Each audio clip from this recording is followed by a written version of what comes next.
Non, mais elle sait très bien qu'elle s'habille pour attirer l'attention, puis après ça vient chialer quand ça a de l'attention juste pour jouer à victime. En défilant sur TikTok, t'es peut-être déjà tombé sur des extraits de ce balado-là qui s'appelle le Lucide Podcast. Ce dernier, il fait l'objet de pas mal de critiques ces temps-ci en raison de son contenu antiféministe et masculiniste. On pense comme ça, les hommes, depuis des millénaires. Ben, nous autres, je veux dire, on se cachera pas qu'on s'attendait à ce type de réaction-là, surtout au Québec, comme nous, on aime dire qu'on est dans une société matriarcale, en tout cas qui est très féministe. On dirait que tout le monde qui nous interviewe ont l'impression qu'on fait le mal. Nous, par contre, je peux te garantir qu'on a plein de monde dans nos messages privés qui disent « Ah, tu sais, je suis vraiment d'accord avec vous. » Fait qu'on est quand même la voix d'une bonne partie de la population, mais silencieuse. Fait que même si les gens qui les tiennent, ces perspectives-là, ont pas nécessairement envie de faire l'apologie de certains gestes, ils ont pas le contrôle sur comment ça va être interprété ou compris. Ce qui est dangereux, c'est que des jeunes dans nos écoles actuellement, autant au primaire qu'au secondaire, reprennent ces propos-là sans nuance. Parce que s'auto-valoriser, c'est une chose,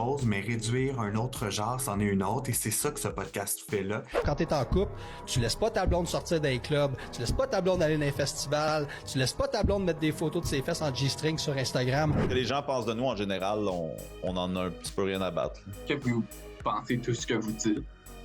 On pense pas mal tout ce qu'on dit. C'est sûr que dans les clips TikTok, tu sais, des fois, c'est sûr que le but des clips, c'est de faire réagir pour qu'après ça, les gens fassent « Hey, on va aller écouter les longs formats. » C'est juste que c'est un discours qui normalise, en fait, des comportements qui ont plus leur place en 2024.